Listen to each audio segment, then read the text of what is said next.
तो hello friends, स्वागत है आप सभी का मैथ्स एकेडमी के ऑनलाइन प्लेटफॉर्म पे। फ्रेंड्स, आज हम लोग जो है इस वीडियो लेक्चर में डिस्कस करने जा रहे हैं BSc semester 3 mathematics part B के बारे में। जो टॉपिक कौन सा है?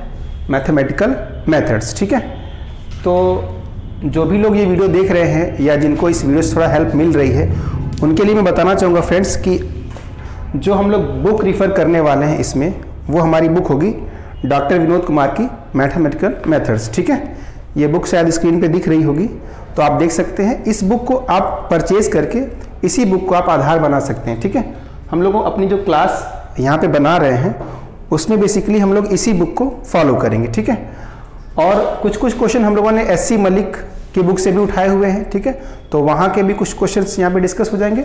बट आप सभी को जो बुक लेनी है वो कौन सी लेनी है? डॉक्टर विनोद कुमार की लेनी है। ठीक है, तो आइए हम लोग अपना टॉपिक स्टार्ट करते हैं। मैथमेटिकल मेथड्स में बेसिकली आपको 4 यूनिट पढ़नी है। ठीक है, तो यूनिट फर्स्ट आज स्टार्ट करते हैं। ठीक है, यूनिट फर्स्ट में बताओ क्या है। पहला जो चैप्टर हमारा है, इसी बुक के अनुसार हम पढ़ते हैं चीज़ों को। तो जो फर्स्ट चैप्टर हमारे पास है वो है limit end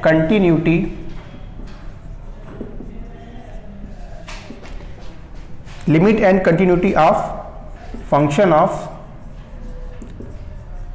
of 2 variables.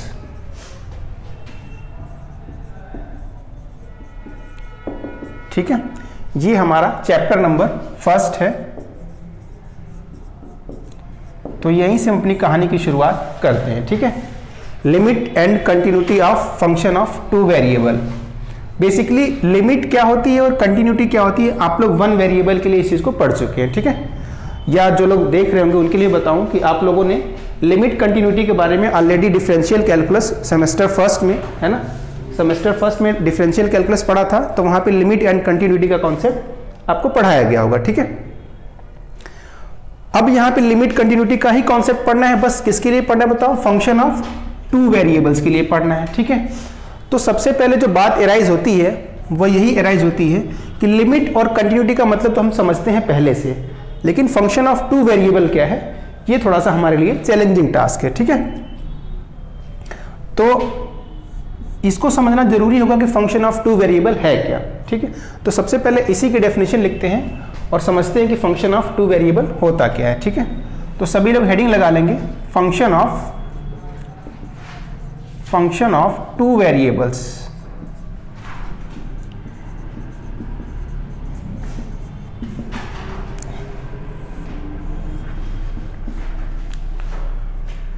Function of 2 variable basically friends एक फंक्शन होता है। कहां से कहां तक बताइए? एक प्लेन से एक लाइन पे। एक प्लेन से एक लाइन में कहने का मतलब क्या, जरा देखिए। हाँ, प्लेन का मतलब क्या, जरा देखिए। R2 स्क्वायर यानी R क्रॉस R। ठीक है, R कार्टेशियन प्रोडक्ट R।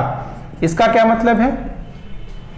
इसमें ऑर्डर पेयर आएंगे x y such that x, y क्या है बताओ? रियल नंबर है। ठीक ना, ये मेरा एक किसी प्लेन के पॉइंट्स का क्या है? कलेक्शन है या सेट है।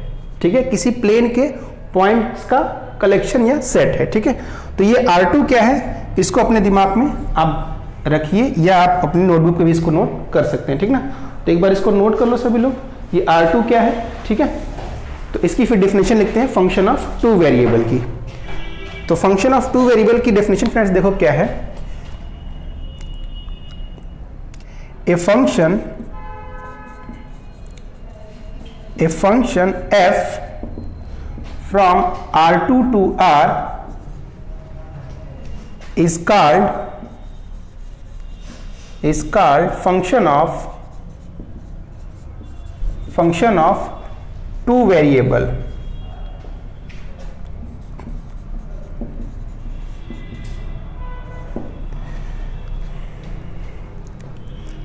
Let x and y are 2 independent variable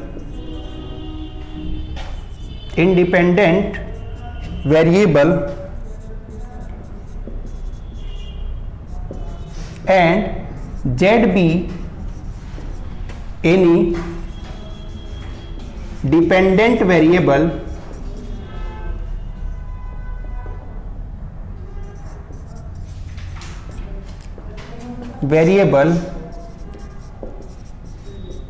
depends on x and y, then f of x y is equals to z is called function of two variable बोलेंगे। ठीक है, तो ये डेफिनेशन है फंक्शन ऑफ टू वेरिएबल की।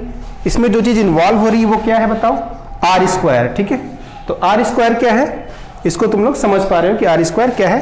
Basically are square एक set है जिसमें बताओ क्या है, उस एक प्लेन के सारे एलिमेंटों का कलेक्शन है। ठीक है, एक प्लेन के सारे एलिमेंटों का कलेक्शन है। ठीक है, तो अब हम समझ गए क्या बताओ, फंक्शन ऑफ टू वेरिएबल क्या होता है, ये हमें समझ में आ गया। ठीक है, आगे जो बात हमें पढ़नी है कि इस टू वेरिएबल फंक्शन की लिमिट पढ़नी है। क्या स्टडी करना है, टू वेरिएबल फंक्शन की लिमिट को स्टडी करना है। ठीक है, तो इसकी लिमिट को स्टडी करने में कुछ इंपॉर्टेंट टर्मिनोलॉजी आती है, तो पहले उन टर्मिनोलॉजी को समझ लेते हैं। ठीक ना, बेसिकली जो टर्मिनोलॉजी का नाम क्या है, neighbourhood of any point. Neighbourhood of any point क्या है, पहले वो समझ लेते हैं, फिर समझेंगे कि फंक्शन ऑफ टू वेरिएबल की लिमिट कैसे निकालते हैं। ठीक ना, या लिमिट पॉइंट क्या होता है। तो हेडिंग लगा लो सभी लोग, नेबरहुड ऑफ एनी पॉइंट। ठीक है, अब देखो जो भी मैं पॉइंट लेने हैं ना, जब पॉइंट में बोलूंगा तो उसमें इनपुट कहाँ के एलिमेंट बताओ, आर स्क्वायर के एलिमेंट है, तो वो कैसे होंगे, ऑर्डर पेयर में होंगे। ठीक ना, तो इसमें जो भी एलिमेंट आएगा वो ऑर्डर पेयर के रूप में आएगा। ये चीज आप लोग समझ रहे होंगे। ठीक है,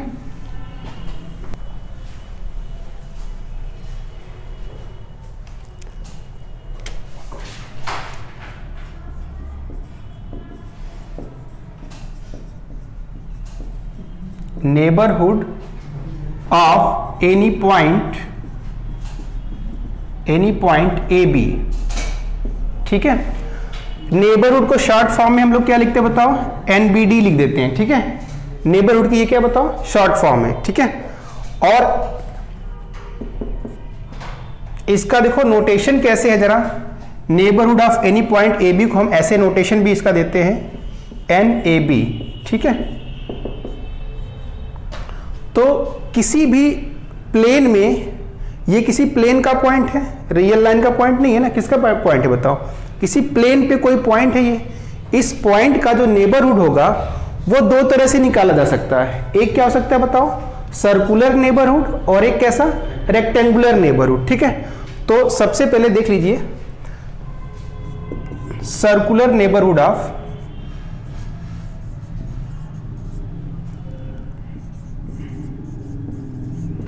पॉइंट ए बी।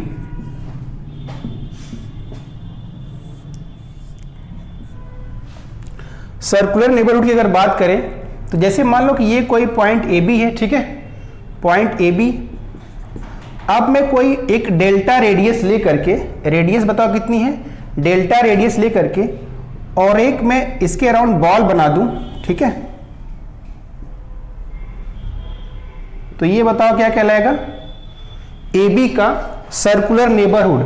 मतलब देखो ये प्लेन में एक पॉइंट ए बी है, अब देखो यहाँ पे कितने पॉइंट्स हैं इस प्लेन में, इस नेबरहुड में, इनफाइनाइटली मेनी पॉइंट्स हैं। ठीक ना, अगर डेल्टा तुम चाहे जितना छोटा रख लो, जैसे रखोगे कुछ ना कुछ तो पॉजिटिव तो रखना ही पड़ेगा। ठीक ना, डेल्टा क्या बताओ, डेल्टा बस पॉजिटिव है, अब वो चाहे कितना भी छोटा होगा, भले ही तुम छोटा रखोगे, अगर उसको मान डेल्टा रेडियस का तुम एक सर्कल बनाओगे तो वो अपने अंदर बताओ क्या करेगा, इनफाइनाइटली मेनी पॉइंट्स को कंटेन कर रहा होगा। ठीक है, तो ये बताओ यहाँ पे जितने भी पॉइंट्स हैं, ये जितने भी पॉइंट्स हैं बताओ, ये सब क्या हैं, इसके नेबरहुड के पॉइंट होंगे। किसके नेबरहुड के पॉइंट होंगे, ए बी के।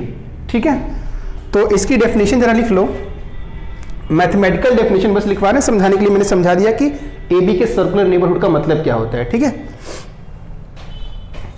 तो सर्कुलर नेबरहुड की जो मैथमेटिकल डेफिनेशन है वो देखो जरा क्या है, वो सारे पॉइंट्स है ना एक्स वाई, वो सारे पॉइंट सच दैट कि x माइनस ए का whole square plus y minus b का होल स्क्वायर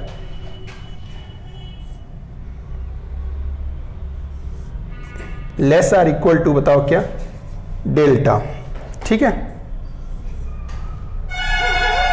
या लेस देन डेल्टा करो। ठीक है, बाउंड्री के पॉइंट्स काउंट नहीं करेंगे। ठीक है, बाउंड्री के पॉइंट्स को काउंट नहीं करेंगे, जो अंदर के पॉइंट्स हैं सारे वही लेंगे। ठीक है, अब देखो दूसरा क्या है, इसका रेक्टेंगुलर नेबरहुड एग्जिस्ट कर सकता है। ठीक है, वो कैसे है इसको नोट कर लो, फिर बताएं उसको।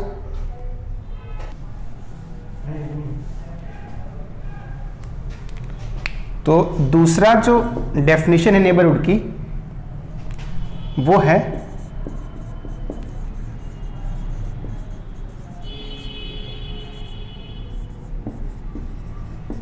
Rectangular neighbourhood of point A B. ठीक है, तो जरा देखो रेक्टेंगुलर नेबरहुड कैसे डिफाइन करते हैं। ये सर्कल तो बना ही लिया होगा। ठीक है,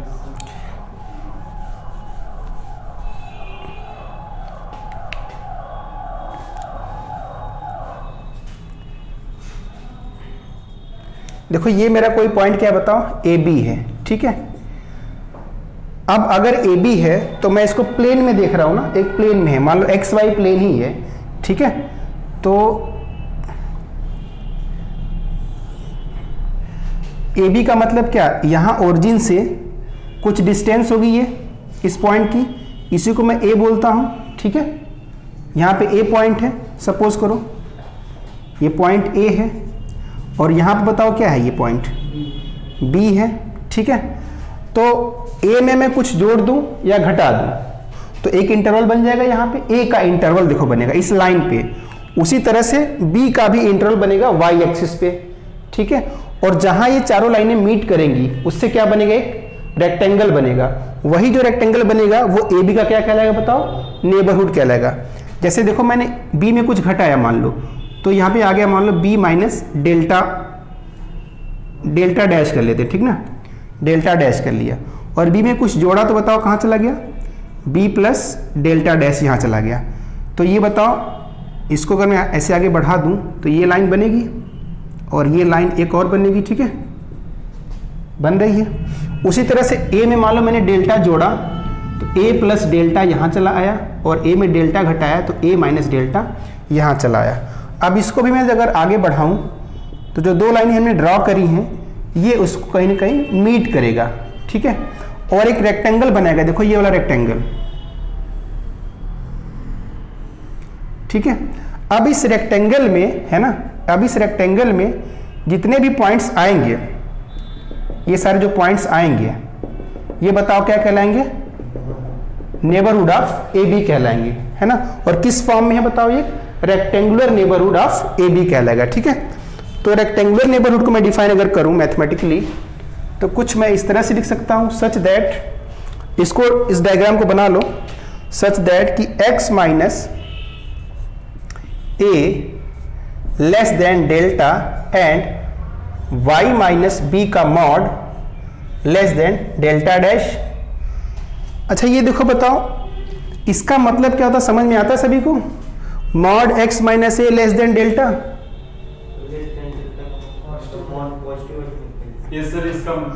ये लाइन है, पेयर ऑफ लाइंस है, ये बताओ क्या है, पेयर ऑफ लाइंस है, और ये भी क्या है, पेयर ऑफ लाइंस है ना। देखो यही जो लाइनें हैं x माइनस ये डेल्टा जिस पॉइंट से गुजरी लाइन, ये वाली दो लाइनें हैं, कौन, x minus a less than delta. ठीक ना, ये वाली लाइनें एक तरह से हैं, और ये बताओ क्या है, y minus be less than delta. ठीक ना, ये दोनों एक साथ मिलके एक रीजन का निर्माण कर रही है ना, एक रीजन कंस्ट्रक्ट कर रही है, वो रीजन ये बन रहा है। हाँ, ये डेल्टा डैश लिया है, इधर डेल्टा लिया है। ठीक ना, ए के साथ मैंने डेल्टा को जोड़ा या घटाया है, बी के साथ डेल्टा डैश को जोड़ा या घटाया है। जरा देखो ये रीजन के लिए मैंने लेस देन लगाया हुआ है ना, कि उस रीजन के अंदर के पॉइंट सारे। ठीक है, अगर देखो ये क्या होता, x minus A mod is equal to, बताओ क्या होता, ऐसे डेल्टा मान लो होता है, ठीक ना, वो तो मैंने रीजन के लिए अंदर कर लिया इसलिए लेस देन डेल्टा लिख दिया है, ठीक है। अगर ये डेल्टा के बराबर होता तो बताओ क्या आती वैल्यू, इसका मतलब तो यही निकलता ना कि x minus a is equals to delta, है ना, और minus x plus A is equals to delta. दोनों बातें पॉसिबल हैं इस मॉडुलस फंक्शन से, ठीक है। तो ये एक लाइन बनी, एक लाइन ये बनी, और एक लाइन क्या बनी, ये दूसरी लाइन है, ठीक है। तो ये दो लाइनें हमें मिल रही हैं, ठीक है। इधर देखो x इक्वल्स टू क्या आ जाएगा, डेल्टा प्लस ए हो जाएगा, x इक्वल्स टू क्या हो जाएगा, a माइनस डेल्टा हो जाएगा। तो दो लाइनें मिली ना पैरेलल टू y एक्सिस, तो यही दो लाइनें हैं वो, ठीक है। और अगर इसको ओपन करोगे तो similarly parallel to y axis दो लाइनें मिल जाएंगी, ठीक है। और इन चारों लाइनों के मिलने से जो रीजन बन रहा है वही क्या कहलाए बताओ, रेक्टेंगुलर नेबरहुड ऑफ ए कहलाए, ठीक है।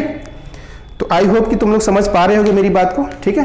रेक्टेंगुलर नेबरहुड क्या होता है, नेबरहुड दिखाना यहाँ थोड़ा सा जरूरी था क्योंकि हमें limit point of a function define करना है, तो वहां पे नेबरहुड का कॉन्सेप्ट मैं लेके आऊंगा, तो इसलिए मैंने नेबरहुड क्या होता है पहले से ही बता दिया, ठीक है।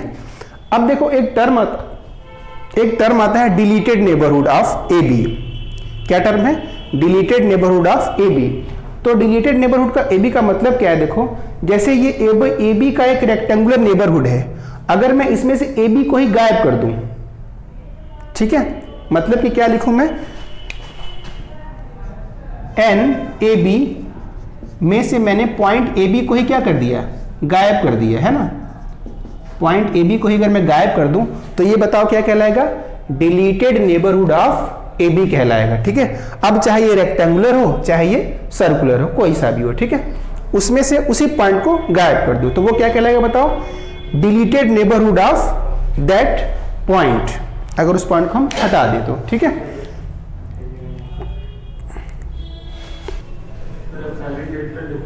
हाँ वही एप्सिलॉन डेल्टा वाली डेफिनेशन, बस वही अगर वही समझ में आ रही है तब तो अच्छी बात है, वही डेफिनेशन यहां भी लगानी है, ठीक है। जैसे सोचो limit x tending to a f of x is equals to l, ठीक है। तो इसकी जो एप्सिलॉन डेल्टा वाली तुम लोग डेफिनेशन पढ़ते हो वो याद है, सेमेस्टर फर्स्ट में पढ़ाई गई थी ये डेफिनेशन एप्सिलॉन डेल्टा वाली, ठीक है। जरा इसी को समझने का एक बार प्रयास करते हैं कि क्या ये कहना चाह रहा है, ठीक है। अच्छा बताओ हम किसी फंक्शन की लिमिट क्यों निकाल रहे हैं, मतलब कि ये हो सकता है कि फंक्शन उस पॉइंट पे डिफाइन न रहा हो, ठीक है ना। जैसे कि अगर मान लो fx is equals to x plus two और नीचे कुछ एक्स स्क्वायर माइनस 4 मान लो लिखा हुआ है, ठीक है। तो हमें पता है कि अगर x की वैल्यू 2 रहेगी या -2 रहेगी तो ये क्या आ जाएगा, अनडिफाइन हो जाएगा। मीन्स कि at x equals to -2 and 2 पे fx जो है वो नॉट डिफाइन है, ठीक है। जब fx डिफाइन नहीं है तो हम बताओ क्या चाहते हैं, हम चाहते हैं कि हम उसके बहुत करीब तक की वैल्यू को चेक कर ले फंक्शन की, है ना। जब x अप्रोच हो रहा हो -2 को तो फंक्शन कहाँ अप्रोच हो रहा होगा, जब x अप्रोच हो रहा हो 2 को तो फंक्शन कहाँ अप्रोच हो रहा होगा, यही हम जानकारी जानना चाहते हैं। भाई जब फंक्शन किसी पॉइंट पे नहीं डिफाइन है तो हम उस पॉइंट के बहुत करीब तक जाकर के देख लेते हैं कि फंक्शन की वैल्यू कहाँ है, फंक्शन किधर की तरफ टेंड हो रहा है ना। मतलब कि x कहाँ टेंड हो, x जब 2 पे टेंड हो रहा होगा तो fx कहाँ टेंड हो रहा है, ठीक ना, वही बताओ क्या कहलाएगा, लिमिट पॉइंट कहलाएगा, ठीक है। किसका बताओ, फंक्शन का किस पॉइंट पे, हाँ जब x 2 पे टेंड हो रहा हो ना। अब इस केस में तो देखो जरा, अगर हमें किसी पॉइंट पे फंक्शन की जब लिमिट चाहिए होती है तो सबसे पहले चेक करते हैं कि 2 के अराउंड एक नेबरहुड बना लेते हैं, ठीक है। जैसे 2 पे चेक करना है फंक्शन की लिमिट तो हम क्या करेंगे, 2 के अराउंड एक नेबरहुड बना लेंगे, ठीक है। और उस नेबरहुड में 2 को छोड़ करके जितने भी मतलब पॉइंट्स हैं सब पे फंक्शन क्या होना चाहिए, डिफाइन होना चाहिए, ठीक है। तब जो है हम क्या कहते हैं बताओ, तब हम कहते हैं कि L मेरा लिमिट पॉइंट कहलाएगा है ना, एल मेरा लिमिट पॉइंट कहलाएगा, तब कहलाएगा जब एक गिवन एप्सिलॉन पॉजिटिव के लिए एक डेल्टा हमको ऐसा मिल जाए, क्या हो जरा देखो, for given epsilon positive there exist delta positive such that बताओ क्या कि f of x minus l less than epsilon when x minus a is less than delta. अब इस बात का देखो जरा मतलब क्या है कि मतलब कि x बताओ कहां से कहां लाई कर रहा हो, इसको जरा ओपन करोगे तो ये बताओ क्या देगा, x minus a less than delta, minus delta से बड़ा, और अगर a को ऐड कर दो तो a minus delta x a plus delta, मतलब a का एक नेबरहुड बन गया है ना, a के नेबरहुड के जो पॉइंट्स हैं उनके करस्पॉन्डिंग इधर भी एक नेबरहुड मिल जाना चाहिए, है ना, तब L बताओ क्या कहलाएगा, at x equals to a पे फंक्शन की लिमिट पॉइंट कहलाएगा। ये भी एक नेबरहुड बन जाएगा ना, L का नेबरहुड बनेगा, क्या बनेगा बताओ, इसको जरा ओपन करो तो minus epsilon f of x minus L plus epsilon L minus epsilon f of x L plus epsilon. देखो फंक्शन की वैल्यू किस नेबरहुड में जानी चाहिए, L के नेबरहुड में जानी चाहिए, तो मतलब कि A के नेबरहुड के लिए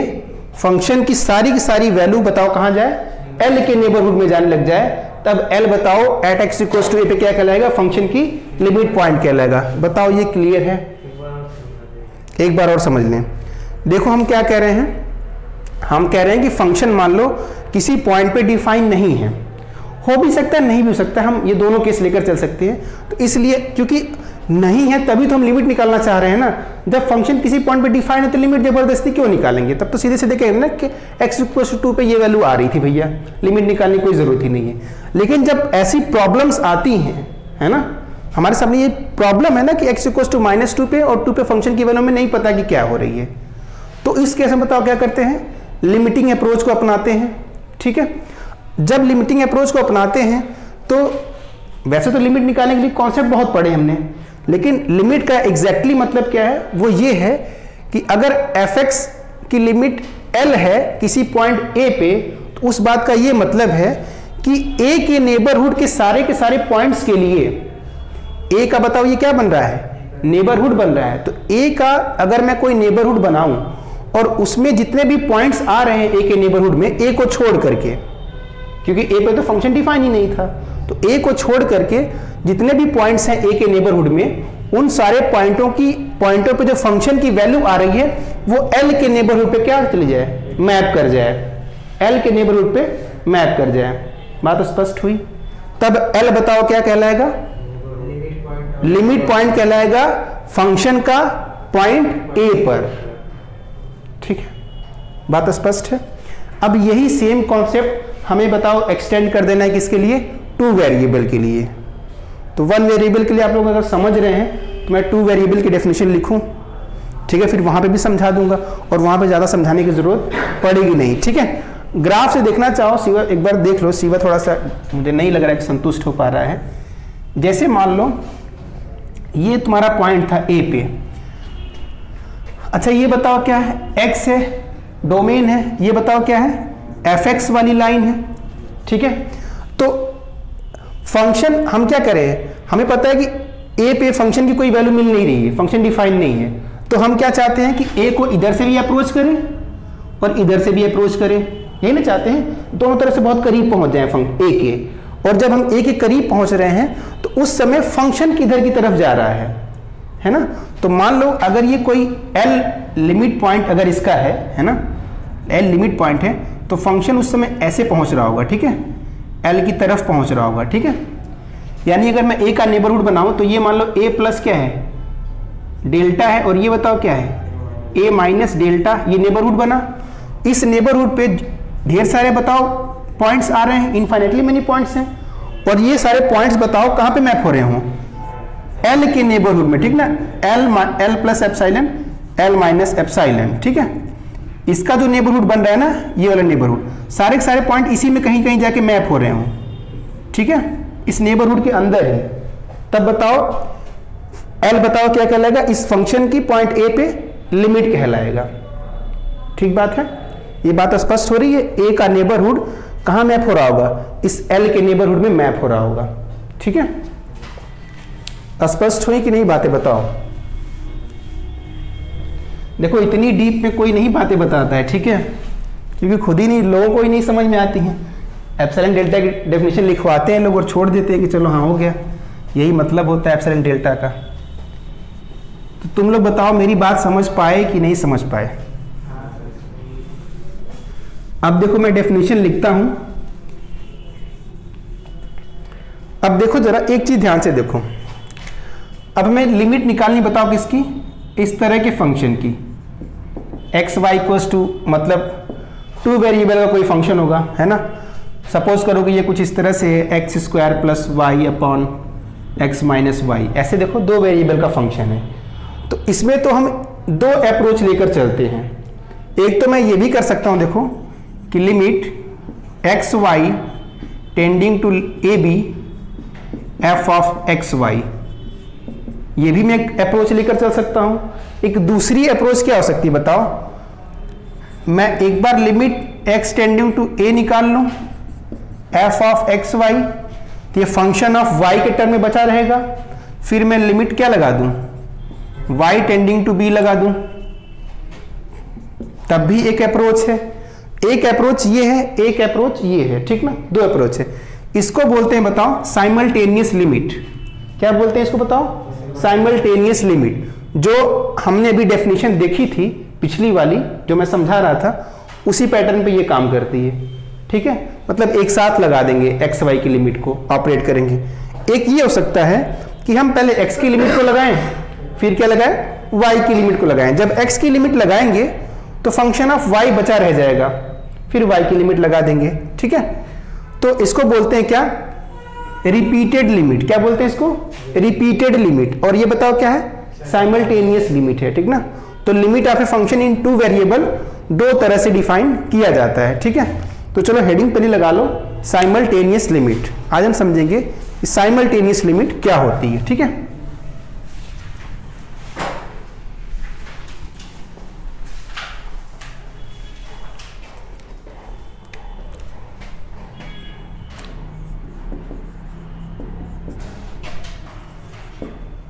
limit of a function of two variable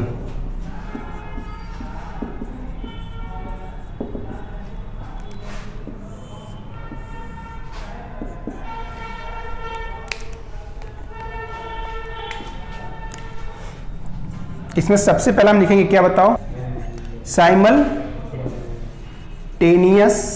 limit.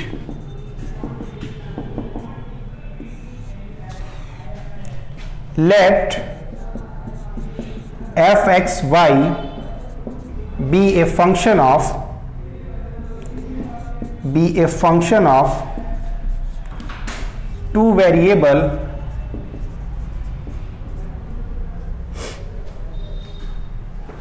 two variables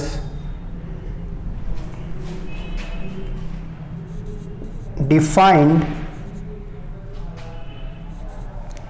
in neighborhood of point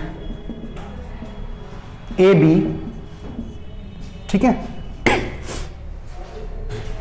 अब देखो मैं जब कह रहा हूं कि एफ एक्स मेरा एक टू वेरिएबल का फंक्शन है जो ए बी के नेबरहुड में डिफाइन है, तो जब मैं ए बी पे लिमिट निकालना चाहूंगा तो हो सकता है कि ए बी पे फंक्शन डिफाइन ना हो, तो उस चीज को मैं हटा भी सकता हूं।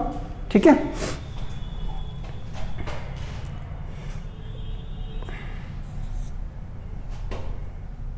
f may not define at AB, ये बात मेंशन कर लो।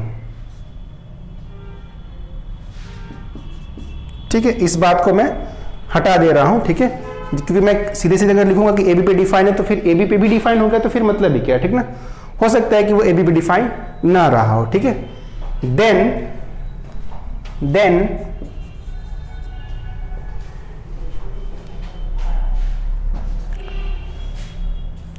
any real number any real number L is called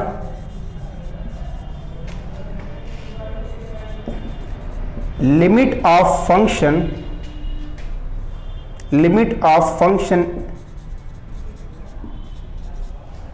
f if for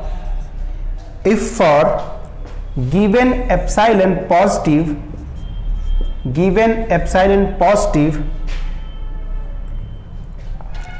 there exists delta positive such that f of xy minus L का mod less than epsilon when x minus a less than delta and y minus b less than delta। ठीक है, तो बताओ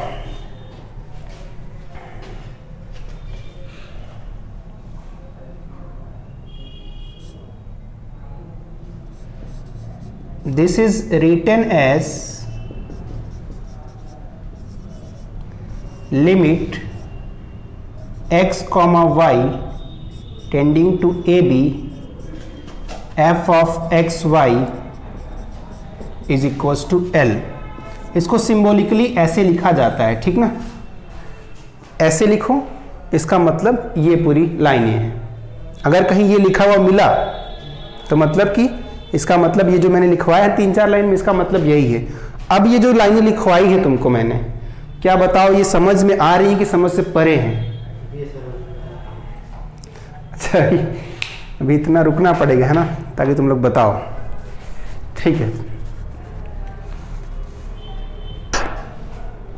अब इसका मतलब मैं फिर से थोड़ा सा बताऊं, फिर से बताना पड़ेगा, अभी बताया था पीछे। देखो ये बताओ क्या है, ए बी का नेबरहुड ही तो है ये, ए बी का नेबरहुड ही है ना ये, ठीक है। तो ए बी का नेबरहुड बताओ कहां पे मैप हो जाए, किस पे मैप हो जाए बताओ जरा? एल के नेबरहुड पे मैप हो जाए। अगर ए बी का नेबरहुड एल के नेबरहुड पे मैप हो जाए तो हम एल को ए बी पे फंक्शन की लिमिट पॉइंट बोल देंगे। बताओ इसमें क्या है, जो मैं 1 वेरिएबल में समझा रहा था वही चीज यहाँ पे 2 वेरिएबल में है, ठीक है। अब वहां पे केवल एक एलिमेंट होता था, अब यहाँ पे अगर मैं जब देखो वहां पे नेबरहुड की बात करता था तो एक इंटरवल मिलता था, क्योंकि एक लाइन की बात हो रही होती है। जब यहाँ पे मैं नेबरहुड की बात करूंगा तो या तो एक सर्कल होगा या क्या होगा, एक रेक्टेंगल होगा, है ना, पूरा पूरा। उस रेक्टेंगल में जितने पॉइंट आ रहे हैं वो किसी लाइन पे मैप हो रहे होंगे, किसी लाइन पे, मतलब समझ लो एक रीजन मैप हो रहा है एक इंटरवल पे। देख पा रहे हो कि नहीं देख पा रहे हो तुम लोग? अगर ये नेबरहुड बताओ क्या है, एक रीजन होगा, 2D सरफेस होगा, एक छोटा सा रेक्टेंगल या सर्कुलर, वो कहां मैप हो रहा होगा? एल बताओ क्या है, एल तो लिमिट पॉइंट है, ठीक ना। तो लिमिट पॉइंट बताओ क्या है, एक रियल लाइन पे है केवल, ठीक ना। और रियल लाइन पे क्या मिलेगा, रीजन मिलेगा, इंटरवल एक मिलेगा। तो एक रीजन कहां मैप हो रहा है, एक इंटरवल पे, और इंटरवल मतलब कि एल का वो नेबरहुड है वो, ठीक है। और इधर ये ए बी के नेबरहुड है, ठीक है। तो स्पष्ट है, बताओ कॉन्सेप्ट ये, ठीक है। हाँ, 2D से 1D मैपिंग है एक तरह से, ये भी देख लो, ठीक है। बेसिकली ट्रांसफॉर्मेशन है एक रीजन से एक लाइन पे, ठीक है। और आगे हम ट्रांसफॉर्मेशन कई सारे पढ़ने वाले भी हैं, लैग्रांजेस ट्रांसफॉर्मेशन, फोरियर ट्रांसफॉर्मेशन, ठीक है। तो एक तरह से यही उसका बेस भी है।